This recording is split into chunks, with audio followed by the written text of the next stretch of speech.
통일부가 네. 배우 이제 권혜우 씨가 대표로 있는 민간 단체 네. 등을 뭐 조사하고 있다. 네. 그러니까 영화인을 조사하고 있다.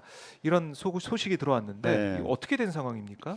저도 뭐 이 정부에서 지금 어떻게 어떤 취지에서 어떤 네. 배경에서 이렇게 일을 하고 있는지는 제가 상세하게 알지는 못합니다. 근데 아마 그 배우 권혜우 씨가 있는 단체에서 네. 그 일본에 있는 그 총련계 관련된 음. 그런 학교 지원하는 일이라든가 네. 또는 이제 이 일본군 위안부 문제에 대한 조사 뭐 이런 것들을 쭉 해오고 또 그 연관돼서 영화도 그동안에 많이 또 관련된 인사들이 영화도 또 많이 제작한 걸로 알고 있습니다. 네. 그래서 그 영화들이 또 잔잔하게 음. 사람들의 마음을 울렸습니다. 왜냐하면은 일본에 있는 우리 그 동포들, 네. 동포들은 우리가 어떤 식민지 강제 지배를 당했던 것과 분단이 되었다는 그 우리 근현대사의 우리의 아픔을 두 가지를 또 고스란히 간직하면서 네. 그 아픔 속에서 살고 있는 현실이거든요. 그래서 그런 현실들을 담담하게 설명을 한 그런 어떤 다큐멘터리나 영화들이 그거를 뭐 보신 분들한테는 상당히 가슴 찐하게 다가왔던 작품들이었습니다. 네. 근데 그런 문제들을 가지고 이제 조총련을 만났기 때문에 그 통일부에 신고를 안 했으니까 그래서 뭐 조사를 한다 지금 이렇게 하고 있습니다. 근데 네. 그래서 이거는 이제 몇 가지를 조금 우선 살펴볼 필요가 있습니다. 그러니까 신고를 해야 된다 이런 거는 남북 교류협력법에 따른 겁니다. 그럼 남북 교류협력법은 이제 노태우 정부 시절에 제정된 법입니다. 노태우 정부 시절에 이제 북한을 노태우 대통령이 77 선언을 하면서 네. 북한을 적이 아니라 통일을 하는 과정에서 함께해야 될 동반자들 이렇게 하겠습니다. 그리고 이제 남북 교류도 추진하겠다고 했고요. 그 저는 노태우 대통령의 이런 전향적인 정책, 탈냉전이라는 국제적 정세에 맞게 네. 전향적인 정책을 펼쳤던 거는 비록 그가 오늘날 우리 서울을 보면서 그 전두광 네. 친구로서 12.12 쿠데타 때 결정적으로 전방에 있는 구사단을 빼돌린 그런 어떤 나쁜 짓을 한 안보를 이토롭게 한 그런 잘못을 저지른 사람입니다마는 네. 그가 그 집권을 해가지고 7.7 선언과 그리고 남북 관계 개선을 위해서 노력했던 거는 또한 그대로 평가를 해줘야 된다고 생각합니다. 그래서 노태우 정부 시절에 이제 남북 뭐 북한을 적이 아닌 동반자로 하고 남북 교류협력도 이제 진행하려고 하는데 이거를 규율할 수 있는 법이 없는 거예요. 국가보안법만 있는 거예요. 그래서 이제 그러면 이제 국가보안법에 따르면은 그 북한 사람들 만난다거나 총련계 사람들 만나게 될 경우에는 네. 그거는 뭐 국가보안법 위반이 되는 거거든요. 근데 교류협력법이라는 거는 그러니까 국가보안법이라는 거는 그렇게 규제를 하고 제재를 하고 처벌을 하는 것을 목적으로 해서 만들어진 거지 않습니까? 그래서 이제 이 국가보안법이 악법이다. 국가보안법 개정해라 뭐 그런 이야기도 많이 있었던 것입니다. 네. 근데 남북교류협력법이라는 것은 이 뭐 규제하고 처벌하려고 하는 게 아니라 교류를 촉진시키는 것, 그러니까 교류할 수 있는 방법을 안내하고 교류를 촉진시키고 그리고 그렇죠. 어떻게 하면은 교류협력법에 동일한 행위를 하더라도 이게 교류협력법의 적용 대상이 되는 건지 국가보안법의 적용이 아니라 교류협력법의 대상이 되는 건지를 교류협력법의 틀 속에서 네. 다 녹여내고 있는 겁니다. 그래서 아하. 교류협력법의 기본 취지라는 것은 이렇게 교류를 촉진하는 그런 법이라는 거죠. 그렇겠죠. 그래서 이제 교류협력법이라는 게 현실에서는 또 어떻게 작동을 하냐면은 남북관계가 막 굉장히 활성화되고 그런 상황에서는 이제 이 법이 훨씬 더 현실이 법보다 더 앞서 나가기 때문에 네. 법이 융통성 있게 적용이 됩니다. 그래서 이제 뭐 그 접촉 뭐 신고 이런 것들도 네. 뭐 어떤 경우에는 이제 그 통일부에서 북한 주민 접촉 신청서 이런 것들 할 때 아예 그냥 1년 단위로 접촉 신청서를 내버리는 거예요. 그러니까 매번 할 때마다 접촉 신청하는 게 네. 뭐 불편하니까 아예 1년 단위로 1년 접촉 단위로. 신청서를 이제 통일부에서 발급해 주기도 합니다. 네. 그 1년 단위로 승인을 해 주는 거죠. 그러면은 이제 1년 동안 그냥 마음대로 접촉하는 거예요. 이런 식으로 이제 법 적용과 운영이라는 게 굉장히 융통성 있게 되었던 겁니다. 그런데 이제 지금에 와서 그때 그렇게 융통성 있게 되면서 네. 어떤 그 방북 신청서라든가 접촉 신청서에 정해져 있는 기간을 뭐 초월하거나 또는 그 접촉 신청서를 가지고 접촉을 했기 때문에 또 그 기간이 지난 상태에서도 또 관성적으로 그렇게 네. 계속 접촉을 하면서 그러나 이것이 교렵력법의 취지에 따라서 교렵력을 활성화시키는 그런 어떤 행위였기 때문에 네. 이거에 대한 어떤 처벌을 하는 거는 법 취지에 맞지 않는다. 그렇게 해가지고 그거는 뭐 관성적으로 그러니까 그냥 용인이 되었던 범위 네. 안에 있었던 거였습니다. 근데 이런 것들을 이제 지금에 와서 옛날 몇 년 지난 것들을 가지고 네. 교섭력법 위반이다. 그래서 이제 되게 아마 과태료 같은 것들을 물고 그럴 텐데요.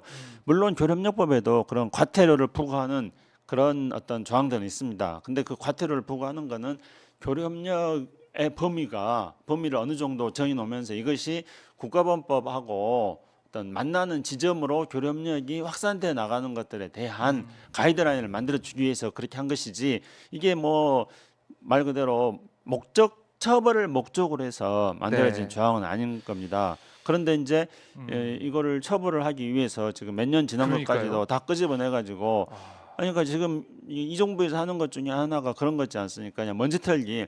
닥치는 날 먼지 털어 가지고 일단 처벌하는 거. 그런 거라고 생각합니다. 특히 이제 그게 뭐 오래전 이야기고 네. 또 몇 년 지났는지 모르겠습니다. 그리고 대체적으로 또 일본과 관련된 것들 않습니까? 청년들을 예, 좋아하는 제일 거고. 예. 조선학교 관련해서. 근데 이제 제가 제일 조선학교라든가 이런 것들은 앞서 말씀드렸듯이 네. 이분들 같은 경우에는 정말로 물론 이제 그 북한의 어떤 총련이라는 게 이제 북한의 지원을 받기도 합니다만은 또한 어떤 총련의 영향력이라는 게 이제 탈영전 이후에 굉장히 또 약화됐어요. 그리고 총련계에 있는 민족학교에 다니는 그런 학생들도 또 상당수는 우리 대한민국 국적자입니다. 네. 왜냐하면 총련의 영향력도 또 약화되고 반대로 또 이제 총련계 민족학교에서는 우리말을 또 가르치거든요. 그렇기 때문에 이제 우리말을 잃지 않아야겠다는 그런 네. 이제 뭔가 일본에서 살면서 이런 어떤 민족 의식들을 계속 유지시켜 나가기 위해서 제일 중요한 게 뭐겠습니까? 그건 우리 말을 사용하는 거거든요. 그리고 우리 음식을 먹는 거 이런 거 아니겠을까요? 그렇죠. 그래서 이제 총련에서는 그런 그러니까 우리 말 교육을 하고 있고 또 우리 한국 국적, 대한민국 국적자들도 많이 있고 뭐 이런 민족학교이고 그래서 그 민족학교에서 있었던 여러 가지 애틋한 사연들, 네. 가슴 먹먹하게 하는 사연들 이런 것들을 이제 소개해 주는 것들은 저는 우리가 적극적으로 권장하고 정부에서 지원해 줘야 될 그런 오히려. 사안들이라 생각합니다. 그럴 때 이제 지금 그런 걸 가지고 문제 삼기 때문에 약간은 조금 선을 좀 넘어서지 않 굳이 그렇게까지 할 필요가 있겠는가? 굳이. 예. 그 안 해도 될 일을 지금 하고 있다 그런 생각이 듭니다. 지금 뭐 통일부의 얘기를 음, 좀 들어보면 뭐 국정감사에서 어떤 예. 문제 제기가 있어서 지금 조사를 하고 있는 단계다. 뭐 이렇게 얘기를 하고 예. 있던데. 물론 저는 실제로 통일부에서 네. 뭐 그거를 일부러 막 그렇게 음. 하지는 않을 거라 생각하는데 역시 이제 그 정부는 국정감사에서 지적하면은 국정감사 지적 사항들에 대해서는 네. 또 다음에 보고를 해야 되거든요. 국회에다가. 그래서 이제 국회가 어떤 행정부를 감시하는 기능을 가지고 있기 때문에 네. 국회 요구 사항을 이제 통일부에서 뭐 불가피하게 따르는 측면도 있을 거라고 생각합니다.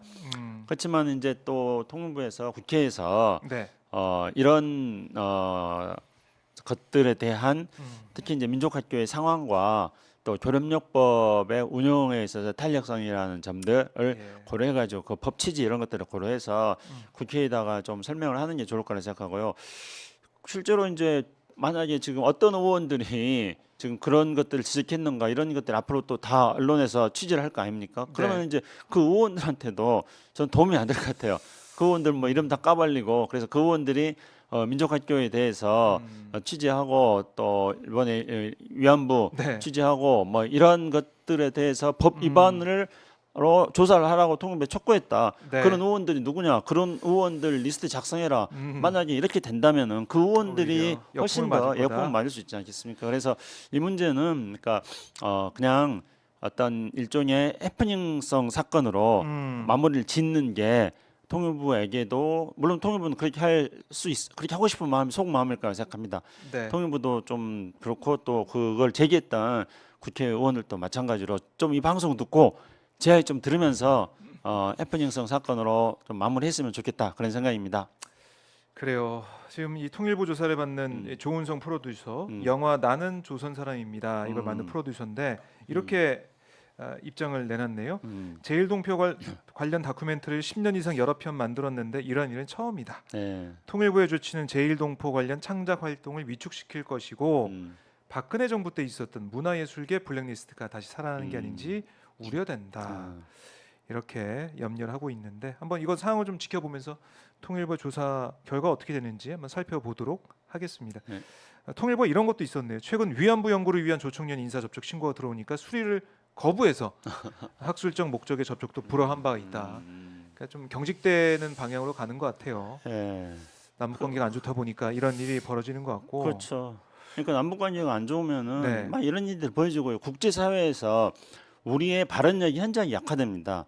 이제 뭐 돌이켜서 본다면은 우리의 발언력이 높아질 때는 네. 남북 국제 사회에서 우리의 발언력이 높아질 때는 남북 관계가 좋아가지고 그래서 북한과 관련된 모든 문제들과 네. 한반도 평화와 관련된 것들, 동북아 평화와 관련된 것들을 일단 북한이 일종의 하나의 중요한 어떤 행위를 하는 국가이기 때문에 네. 그 국가와 어떻게 관계를 가져서 남북 관계, 한반도 평화, 동북아 평화를 안정시킬 것인가 하는 중요한 역할을 하는 거를 레버리지를 가질 수 있는 거는 대한민국이 되는 거예요. 네. 그렇기 때문에 이제 국제사회에서 대한민국의 역할이 굉장히 높아지고 있는 거고요.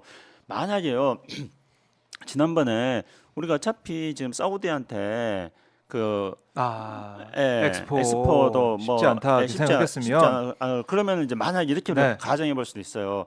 남북 관계가 굉장히 좋았다 한다면은요. 어떤 남북한의 협력을 통해서 미래 이게 이 엑스포라는 게 미래에 어떻게 하면은 인류의 삶을 더 진보시킬 것인가 맞아요. 하는 가치를 가지고 엑스포가 그 처음부터 시작했기 때문에요. 네. 그러면 이제 한반도 평화 정착, 남북 간의 화해 협력 이런 문제들을 가지고 미래의 평화의 가치를 인류가 어떻게 실현할 수 있을 것인가 하는 것들을 이제 엑스포의 어떤 그 목표나 가치로서 설정을 했다면은 만약에 이제 남북 관계가 좋은 상태였다면은 우리가 그런 목표와 가치를 제시하고 동시에 국제 사회에서 남북 관계가 좋을 때는 우리의 발언력이 굉장히 세다고 말씀드렸기 때문에 네. 그래서 우리가 유치를 하는데 훨씬 더 도움이 됐을 겁니다. 그런데 우리가 남북 관계 안 좋으니까 정말 이 별의별 일이 다 일어나는 거예요. 근데 사실은 이제 어떤 과거에 어떤 군사 정권 시절에서도 이 네. 12.12 군사 반란을 일으킨 세력들도 뭔가 자신들이 일제 시대 때 마치 일제 강점기 때 그 무단 통치를 하다가 문화 통치로 네. 통치 방식을 바꾸듯이 그 신군부 세력들도 전두환 일당도 그렇게 그 강압 통치에서 또 이렇게 문화 통치 비슷하게 통치 방식을 또 바꾸기도 합니다. 그럴 때 항상 내세웠던 것들이 어떤 거냐면은 학술 문화 영역에서 네. 이렇게 조금 특히 이제 학술의 학문의 영역에서 학문의 영역이라는 거는 현실에 아주 그 직접적으로 많은 영향을 미치지는 않거든요. 그거는 이제 모든 활동을 하는 어떤 기반이 되는 것이긴 하지만은 네. 일차적인 영향을 미치는 건 아니니까. 그래서 이제 학문의 영역에서 선심 쓰는 것처럼 어떤 조치를 취해 주면은 선심은 선심 쓸 대로 쓸 것이고 네. 현실에서는 또 크게 자신들의 통치 기반에 흔들림이 없다 이렇게 판단을 하기 때문에 일단은 뭐 학문의 자유도 탄압을 합니다만은 그러나 조금 더 정책을 바꿀 때는 학문 영역에서 조금 풀어주는 그런 조치를 취하긴 합니다. 그런데 이제 무슨 지금 현재 그 위안부 문제에 대해서 학술적인 목적으로 접촉하는 것조차도 불허하는 것은 경질됐더니 경직돼 있다. 이런 대표적인 하나의 사례라고 말씀드릴 수 있겠습니다.